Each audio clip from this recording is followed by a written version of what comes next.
What happens if I told you that you could achieve over 20 years of consistent profitability? Yes, that means 20 years or over 20 years without a single losing year simply by doing the opposite of what everyone else is doing? Well, that's exactly what my guest, Jason Shapiro, has done. And in today's episode, we dissect exactly how he does it. So without further ado, Jason Shapiro.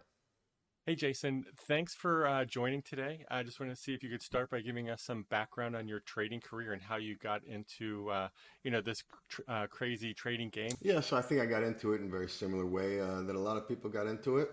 You know, I was a young kid. I was working at a job that I wasn't so happy with. And there was a bull market going on around me. It seemed very exciting, so I got involved, started trading, and it just kind of went from there. As far as the COT thing, I'd say that the main driver between me starting to use the COT pretty extensively was I'd always been sort of very contrarian in nature in trading. And I think you find a lot of times when you're trying to be contrarian, price in particular, you get run over a lot. So and in particular, the exact thing was the late 99 NASDAQ bull market, the second half of 99, where it was a bubble and it had all the signs of a bubble, and everything I had known about what a bubble looks like is what it was doing. So I was trying to short it and I was getting run over. And I came across the COT, which showed that really it wouldn't have gotten me to be shorting the NASDAQ until sort of January, February of 2000, which would have saved me a lot of pain of trying to short it in the last half of 99. So that really struck a chord with me, and I started to look at the data and sort of test that data and really start to use that data pretty extensively from that point on. How long did it take you from starting trading to developing the COT approach? Because I just find that that's super interesting. Did you ever get into like technical analysis, or how did you get started in regards to that? Did you start with fundamentals or anything like that? I went through it all, as many people do.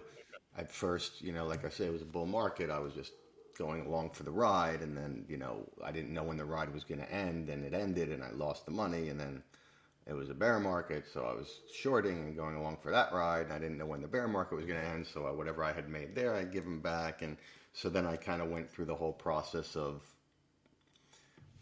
reading about everything that I could read, be it fundamental analysis, be it technical analysis. I read all these trading books, what a lot of people do, right?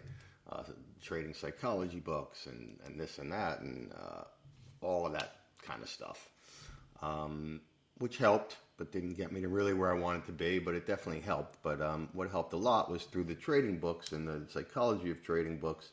I did start to do a good job of keeping logs of my trades and keeping journals of my trading, which I was able to then go back after a few years, and really decipher what was working for me and what wasn't working for me, and try to eliminate the things that weren't working and focus on the things that were working. Oh no, that's great. Yeah, I sort of have a similar story. I started with valuation and technical analysis and all this other stuff, and then I heard about your approach, and it just it resonated with me. It makes complete sense about positioning, at least from my experience in the market, positioning and sentiment, and how the market's a discounting mechanism, and all of that. So anyways, I think that's really interesting. But I guess before we dive into the COT strategy, can you give a brief overview of what the COT data represents for those newer traders that are unfamiliar with it? And if you could just share your screen for that report. So the commitment to traders data comes off the futures markets, and when you open a futures account, you have to declare yourself, if you are a commercial trader, meaning like some kind of a farmer or something like that actually has the physical, and you're just hedging, then you declare yourself as a hedger on your futures account, which allows you to get lower margins, which is what's going to motivate you to do that. And then every week, so you have the commercial traders and everybody else who is a speculator. So if you look at these charts, the red indicates the commercial traders. The blue indicates what I call large speculators, which the CFTC calls reportables. So if you have a certain amount of contracts that you're holding, then you have to report that. which they make people do because they're trying to make sure nobody corners the market or tries to corner the market. So these blue charts are reportable traders. And then the yellow is just everybody else, me, you, whoever. You're one lotting, you're two lotting, you're five lotting. You don't have to report that. So you're a non-reportable, which I call small traders. So you have your commercials, your large traders, and your small traders. And what it does is it shows you what their positioning is, right? So it shows you whether they're long or short or not, either one, or neutral or all that. So, because my whole view is if you're trying to fade consensus, this helps to develop what consensus is, right? Trying to be contrarian price, I think, is the biggest error people make when it comes to being contrarian. What I like to try to be is contrarian positioning. So this is showing positioning. Okay, that's great. And then in regards to your typical process for analyzing the data, what exactly are the key things that you're looking for when looking at the COT data? And these are charts you put together, correct? Yes, I mean you can get commitments of you can get commitments of traders charts. No, you can get commitments of traders charts. They're all over the internet for free. Any of the sort of free charting things on the internet, a lot of them offer commitments of traders charts. These are the ones that I produce or we produce. My partner at Crowded Market Report actually put these together because I never liked the ones that I got for free. So there was, for years, I have been buying these charts from a service that were better than the free ones, but still not great. So my partner went and developed these, which offer, I think, a lot more than any other charts that are out there. So this is what I use because I think they're the best ones out there. Because you can do things like where it says equities here, most commitments of traders charts will show you individual, here Dow Jones, NASDAQ, individual futures contracts, right? Where with the ones that he developed, we can amalgamate those. And that's what this equity chart is here, is all four of those amalgamated into one chart, right?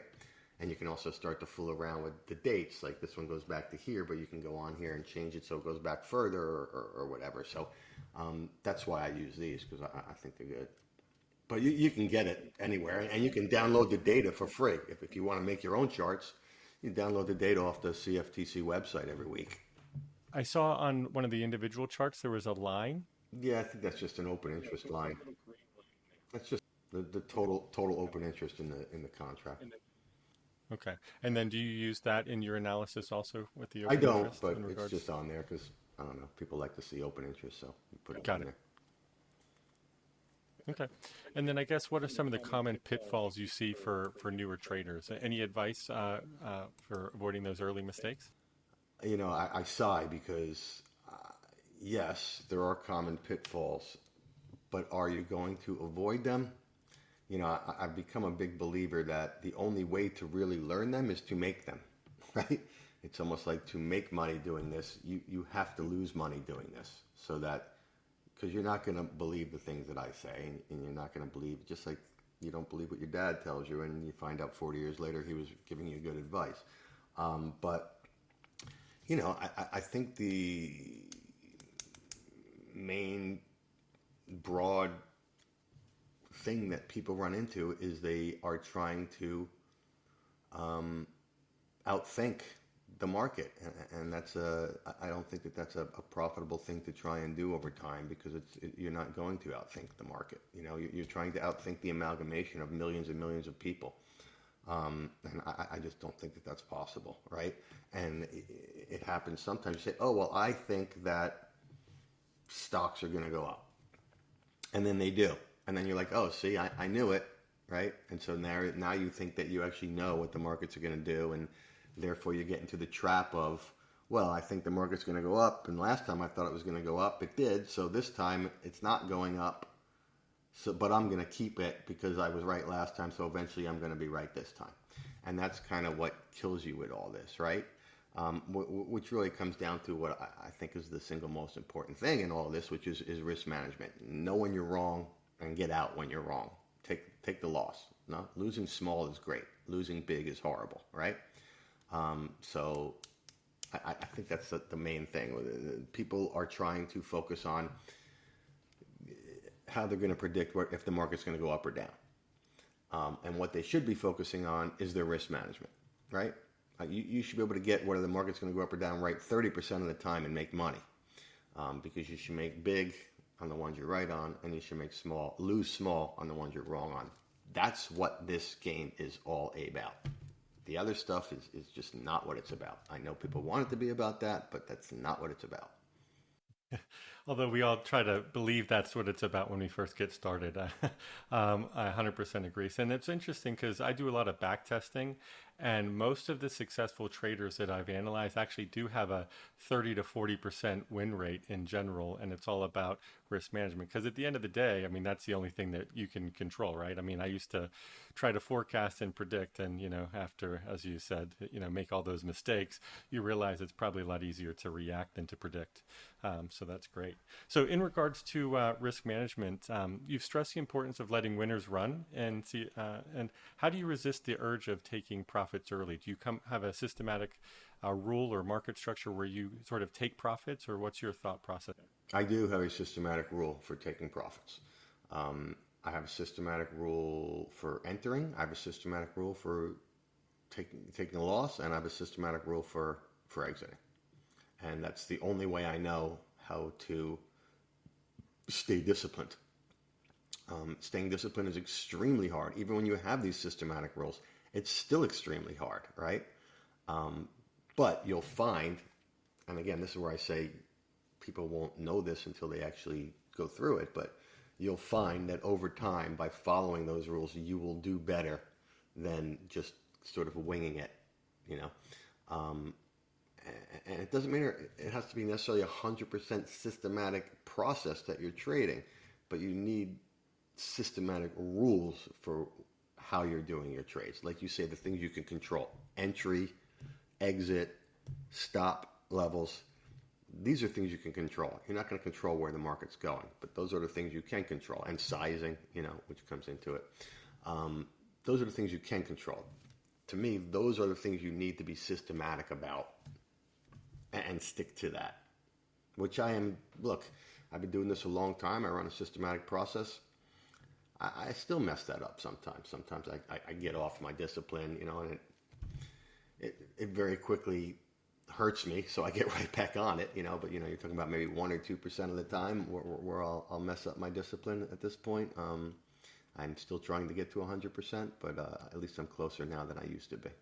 In regards to taking profit, did you back test or optimize the risk reward ratios, or how did you go about, what's your thought process on taking profit and when you do that? So I think it has to make sense in terms of what it is you're trying to capture in the market, right?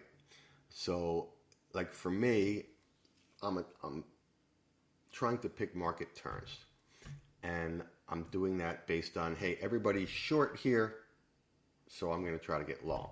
Okay, fine. So that's my process. So therefore, I take profit when everybody is not short anymore, right? So if I catch this low and the market goes up and it squeezes out all the shorts, and now they're not short anymore, well then what I was trying to do is done. So I take profit there, right?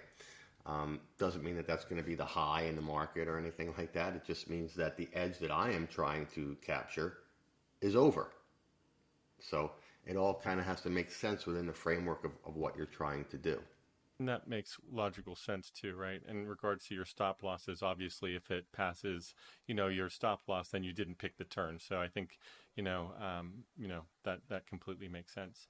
No, that's right. I mean, if I'm picking a turn and the market makes a new low, then I didn't pick the turn. So I'm wrong. So I stop out, right? And I think if it makes sense, at least for me, I have the ability to hold through or have a little bit higher conviction. In regards to your personal traits or habits, have there been anything unique about you as a person that make you successful? Because obviously, I mean, how many years of profitable trading have you had in a row? I think it's pretty significant. So I was curious if you think that's replicable, or if there's any innate traits that you have that maybe might not be replicable for other traders. Yeah, no, I've had a good run for the last 20 or so years. Once I sort of got all this together and started to be more disciplined about it. Remember, I'm 56 now, so even if we're talking 20 years, I was 36 when that started.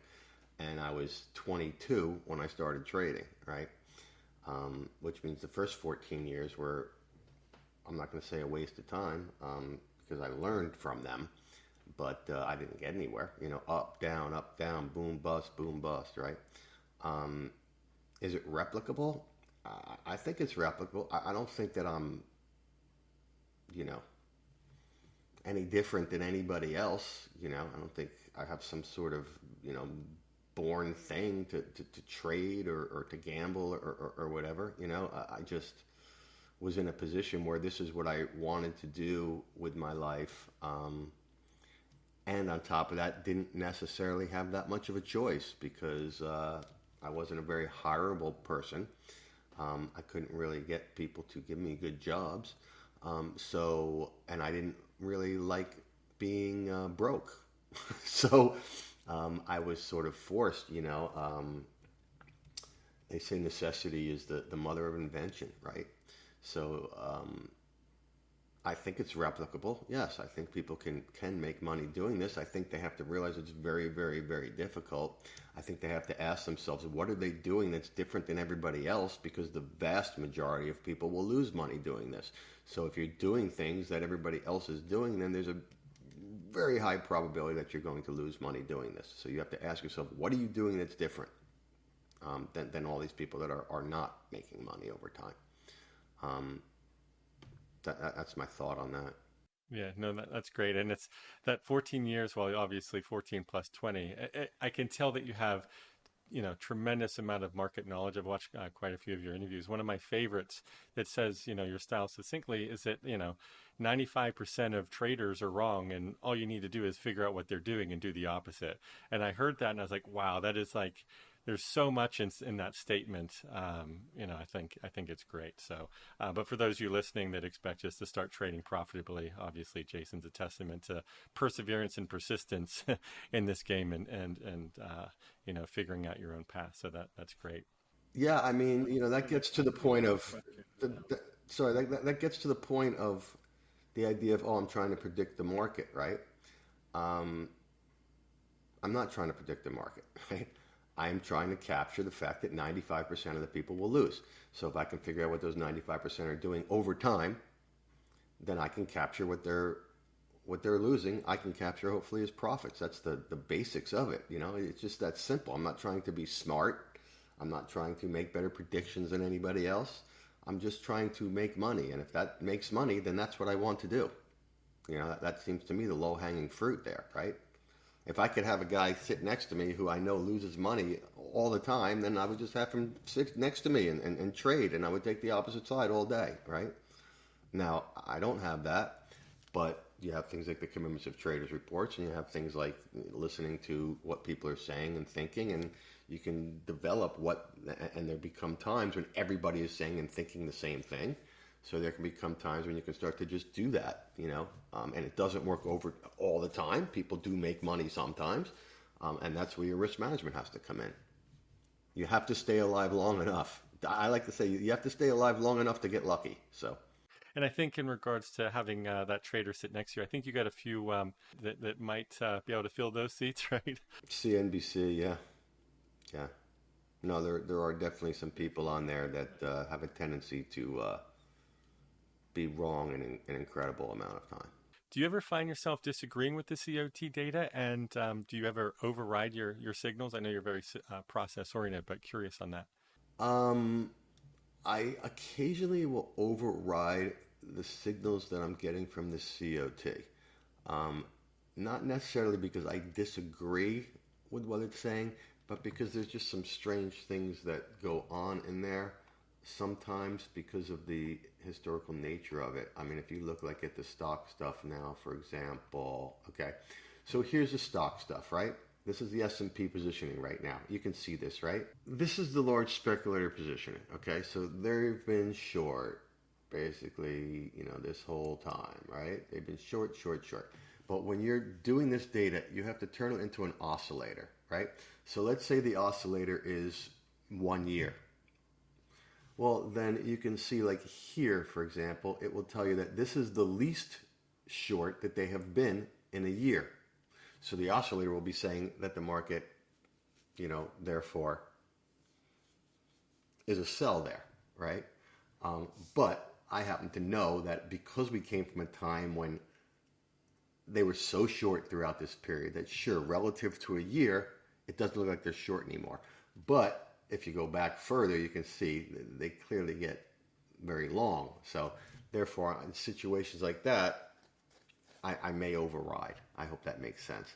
But I may override in things like that. But what I don't do is take trades that are not based on my process. There might be trades that my process might give me that I may not take, but I don't take trades that just because. Like, I'll only take a trade that my process says take. And that actually leads me to my next question. How do you determine your look back period? Is that you just do some back testing?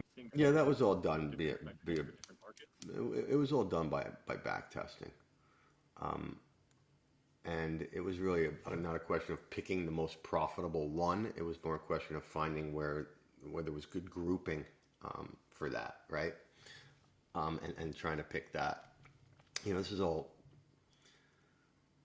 is the hardest part about all this stuff, right? Is the look back period, is it stable? Is it equal across different markets? Is it different across different sectors? And if so, why? It is really the most difficult part of all this.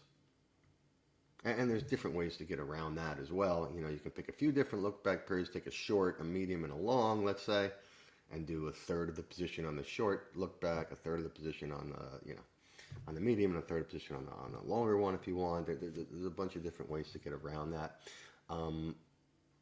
I really look at the COT as something that, yes, it helps me get into these trades, but it also keeps me out of trouble more than anything else, right? Like, I may want to be like a contrarian here. Here, I know Joe Schmo is buying this thing, so I want to short it, right?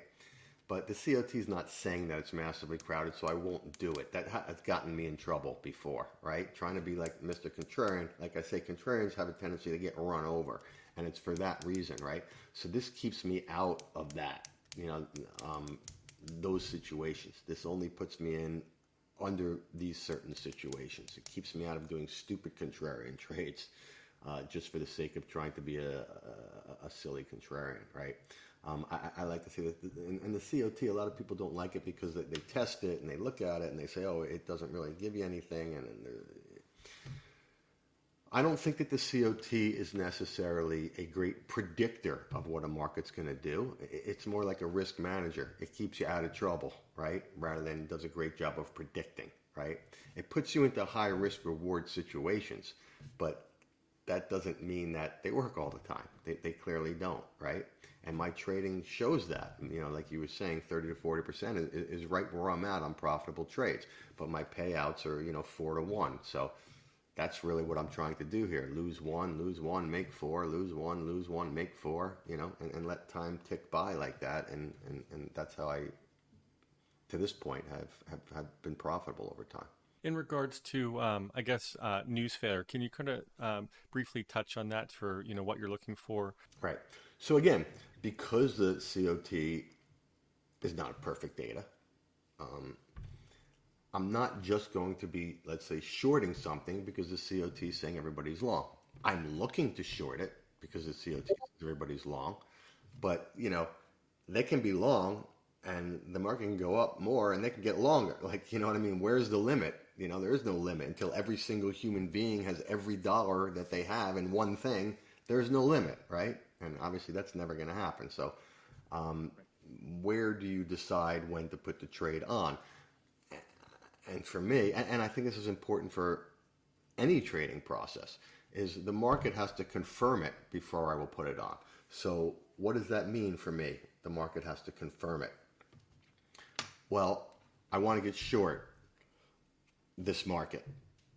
I'm following it. Why has it been going up? Why have people been buying it? What's the news flow? What's sort of the news that's getting them to buy it? And then I want something to come out that confirms that news. So here, people are buying oil because the Saudis are cutting and because every week the inventory numbers come out and they're very bullish. Okay, so people are buying that. Well, now a piece of news comes out, let's say the Saudis come out and do an unexpected, output cut. Clearly bullish oil. But oil closes down that day. That to me is news failure. That's market confirmation, right? It's like, well, why did oil close down today when the Saudis said they were cutting output? And my answer will be because everybody's already long, right? If everybody's already long, then it doesn't matter what the news is, right? And that's the market confirming that. So that's where I will short something like that. We actually have something like that going on right now, as a matter of fact, where the energies are showing people are very long. Like in heating oil, you can see the commercials are super short, the speculators are super long. And we had a piece of news come out in heating oil today where the Russians are saying they're not exporting any more of these products, which is obviously super bullish heating oil, right? And heating oil is up 3% right now. It was up 4.5% earlier. If heating oil were to close down today on that news, I would look to get shorted. I would get shorted. I don't think it's going to, but it might. But that's kind of what I'm looking for from news failure / market confirmation for me to put on a trade. And then in regards to the different types of news, how do you analyze, maybe it's just intuitive after so much experience, what's an impactful news event and what might be a news event, but maybe not as, not a news failure? Yeah, it can be hard. And it can be hard in a lot of the different markets too, because you take things like cocoa, right? There's not a lot of news flow in cocoa, right? And I bring up cocoa right now because the speculators are just massively long here, right? And have been for a while. The commercials are massively short here, right? So how do you know when there's news failure in cocoa? Well, it's hard, You have to follow the cocoa news. And what I like to say is if it's not totally obvious on the news failure event, then it's not a news failure event. It should be totally obvious. It shouldn't be like, well, that was kind of bullish, but kind of bearish, and, I don't know, It shouldn't be that. If you even have to question it, then it shouldn't be that. We're talking about massive market turns here, right? So those only happen once, So it should be a huge piece of news. Like even yesterday on the heating oil, we had like the weekly inventory numbers on heating oil, and the crude numbers were like a little bit bullish. The heating oils arguably were a little bit, the crude numbers were a little bit bearish. The heating oil numbers were arguably a little bit bullish, and heating oil closed down yesterday. So it's like, is that a news failure? And it's like, to me, that's not convincing enough. So like, I didn't short heating oil, and thank God I didn't, because it's up 4% today. But like I say, it should be obvious if that's what you're looking for, right? So there shouldn't be much of a question. It's a lot easier, obviously, with the financials because everybody follows those, and the news flows are massive, right? All the news flow on stocks and bonds and currencies, are pretty obvious, right? The Bank of England today, was supposed to raise rates, and they didn't. It's obviously bearish British pound, right? If British pound were to close up today, that would be a clear news failure, right? But that's what I would say on that. Okay. And then do you have like maybe FinViz or any sites that you have a list of, various events that help keep you organized, or have you built like your own database of potential news failure, sites, or how do you aggregate all that? Well, I just look on the internet on these different sites that show, hey, here's what's coming up this week, right? In terms of, news announcements, right? And I'm focusing on certain markets. I mean, traditionally, I don't keep a journal of my trades anymore like I used to, because I only put on one type of trade. So a journal's sort of useless. But what I have been doing for the last 20 years is on the weekend, I write up a thing that goes through the commitments of traders reports in all the different markets and highlights to me which ones I'm looking to play in, right? And it's not like there's, I trade 37 markets, but there's not 37 markets set up at any one time. I'm lucky if there's 2 or 3 set up at one time, right? So I'm focusing on those ones that are set up, and I look during the weekend, okay, so this is set up. Energy is set up to be a short. Okay, so what is the energy news that's coming out this week? And then once in a while you can't because like I don't know. Once in a while, like on energy, OPEC will just come out like today. This Russian thing was random. There was no planned news announcement for Russia to say they're not exporting any heating oil anymore, right? They just came out and said it, right? But you know, I'm watching, I'm listening, I'm paying attention. I mean, that's what I do. And then you've identified some grain markets as potential fades on small speculators. How do you decide when you can selectively ignore that group, or do you never ignore the small specs because that's essentially who you're trying to fade? I'm not going to say never ignore, but 99% of the time, no, I don't ignore. No, I need, for me to put on a trade, I need the commercials. Let's say I'm looking to go short. I need to be and you can see it right here on this cocoa. The commercials have been super short this whole way, and the large speculators have been super long. But you can see the small speculators, this yellow, have been long.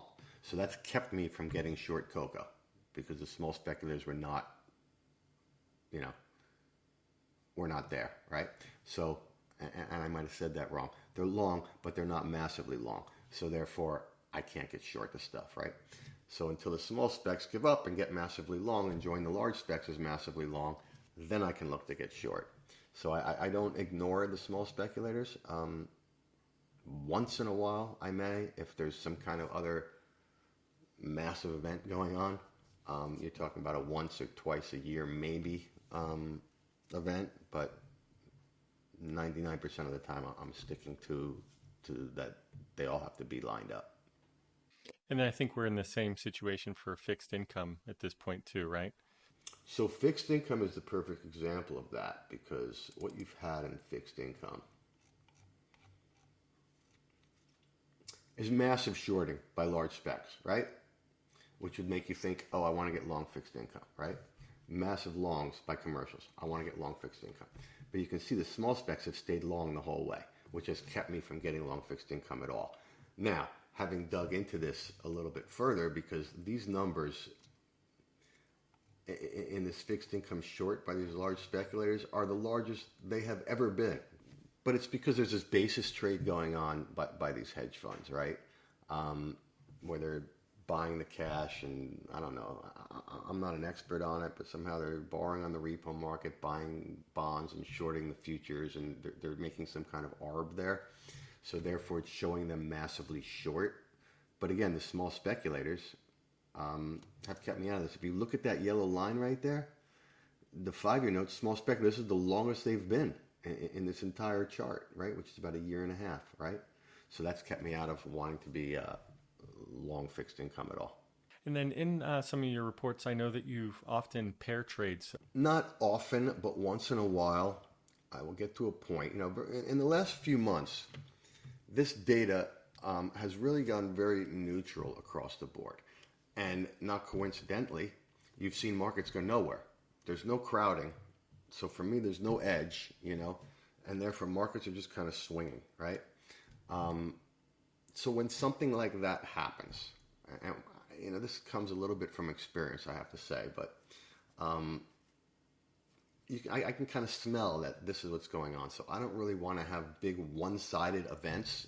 First of all, even in my regular trading, if I have a bunch of trades on, it now goes from my risk management being, oh, each individual trade, I'm risking this much, to, well, now I've got a bunch of trades on, and a bunch of them are correlated, so my risk is not this much, it's actually a lot more. So I'm looking to take offsetting positions. I'm either going to shrink my positions because the risk is so much higher because I have correlated trades, or I'm going to look to take an offsetting non-correlated or negatively correlated position somewhere. That happens quite a bit once I have a portfolio of trades built. But when I don't have a portfolio of trades built, like now, right, I'll have like one trade on because there's not a lot of crowded stuff out there, then I'm looking to take an offsetting position. So currencies, I've been short the British pound for quite a while, right? And we started to see the Australian dollar starting to get very crowded, okay, on the short side here. So rather than just have naked British pound, if I see some form of market confirmation again, which is always the important thing, I would look to get long Australian dollar against the British pound so that I can offset my dollar risk kind of thing, right? And it all kind of depends, like I say, on what am I hearing out there? What are people saying? What's the psychology out there? Are they really starting to get crazy bullish dollar? Because if they're crazy bullish dollar and I'm short British pound, then I may want to hedge that position with something else. So that's kind of gone on the last couple months on a few things.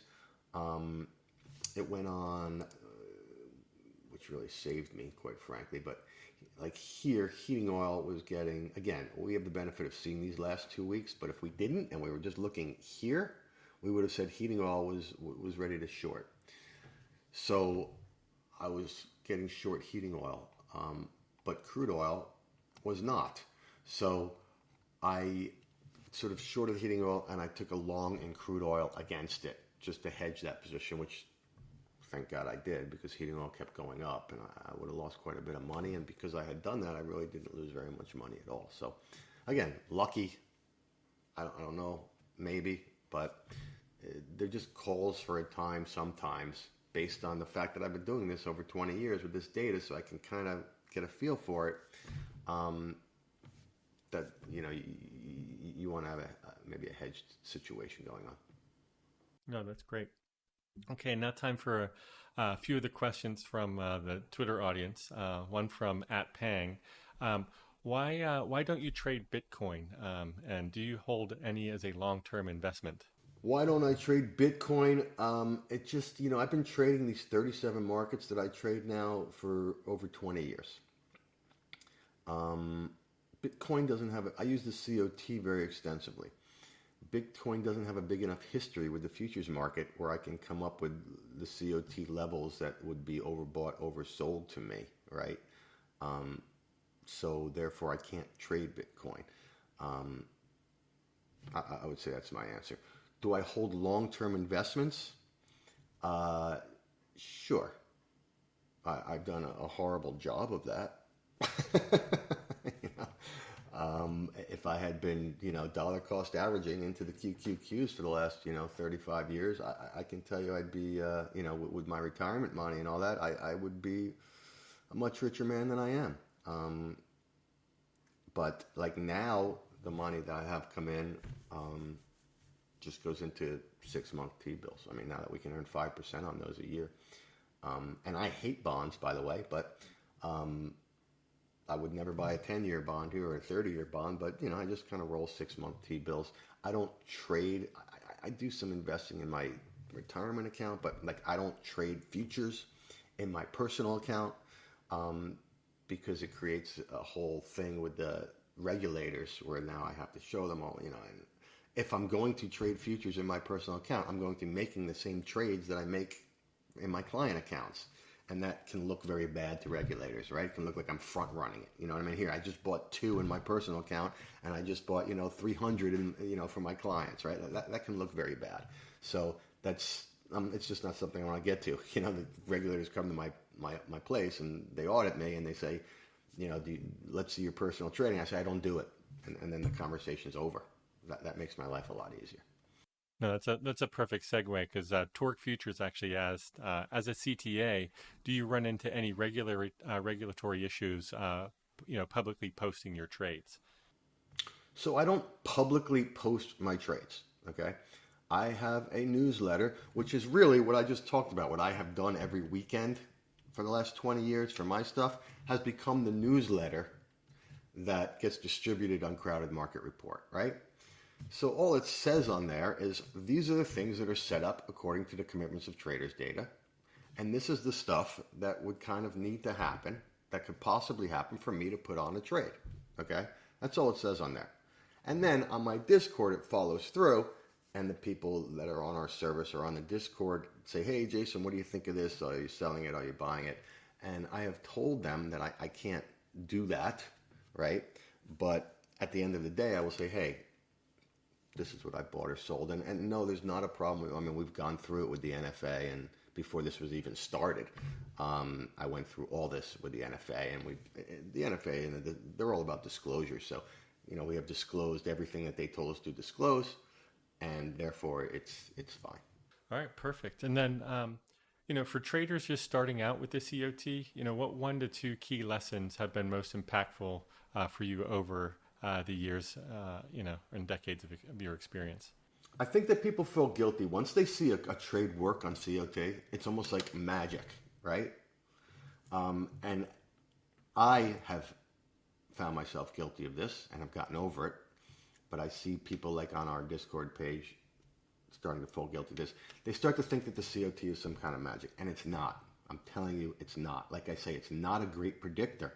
It's a great risk manager. It'll keep you out of trouble, and it will get you occasionally into some great trades. But you can't be saying like, oh, well, the market's going to do this because the COT says this. Wrong. That's not what it's about, right? It's like the market, if it does this, offers me a great risk return trade here because the COT does this. Yes, but it works less than 50% of the time. So don't be thinking that the COT is the great predictor. It's not. It's a great risk manager. And then, if listeners want to follow your work, where would they go and how would they get in touch with you? So, I have videos that I do every week on YouTube under Crowded Market Report, which is all free. We're on Twitter, where I put some things on Twitter once in a while, mostly to gauge, quite frankly, sentiment. I try to induce some conversation about certain ideas just to sort of gauge sentiment, which I think is valuable. And then we have this crowdedmarketreport.com that we started, which, like I say, first of all, you get these charts with that every week. You get this newsletter every week, and then you get on the Discord and we talk about it. And I would tell people if they're interested in that, we'd love to have them, okay? But don't come on there thinking this. Jason Shapiro was in Market Wizards. Jason Shapiro has a great track record, and Jason Shapiro is going to give me the trades where I'm going to get rich off of. That's not what this is about, okay? I can tell you it doesn't work. Trading Jason Shapiro's trades is not going to work for you because for a million reasons that I could get into. Maybe not a million, but at least 5 to 10 good reasons that I could get into. But what we're trying to do on there is not be a tip sheet. Not come on here and let Jason Shapiro tell you what trades to make. Jason trades a certain way. Jason has a business that is based on trading that certain way, and it works for Jason. It may not work for you, okay? What we're trying to do is help people with the things that do matter in trading, with their discipline, okay? With how to look at the markets in a different way, with ideas of how to look at contrarianism, right? That type of stuff is what we're really trying to focus on that. Yes, I put my trades on there. Yes, we can talk about my trades, but it's really more about helping you see the journey of somebody that's managing money and seeing how he handles his winners, how he handles his losers, how he handles staying disciplined to this stuff, because those are the important things, and those are really the things. And I tell people all the time, if you're looking for a tip sheet, there's hundreds of them out there. Go there, right? And I don't want to sound like a jerk, but there's a very high probability you're going to lose money following those, but go and do it and learn that lesson. And once you've learned that lesson and you really want to help learn how to trade for you, then come to us and hopefully we can do that. And it's been a good thing because a lot of people have joined, and there's people from all over the place and people that do all kinds of trading. I'm not an options trader. I refuse to trade options. We have guys on there that trade options and they talk about options, right? I'm not a day trader. I refuse to day trade. We have day traders on there that talk about day trading. It doesn't matter what you trade. The basis of everything is the same. Discipline, process, risk management. That's what we try to focus on, at least from my perspective, on that. So if you're interested in learning about that type of stuff from not only me, but now from really hundreds of other traders, then it could be something that can help you. What I will say is we don't put up with, bullshit on there. People come on our Discord, they start talking crap. We kick them right off. We don't need people to be on there. I don't care about the money that comes in from there, If you want to be an asshole, don't come. If you want to be in a place where people are actually looking to help each other out, you can check it out, crowdedmarketreport.com. All right, Jason. Well, we're just about at that time, so I wanted to thank you for your time today. It's been excellent, and I really appreciate you coming on today. Awesome, man. Thanks for having me.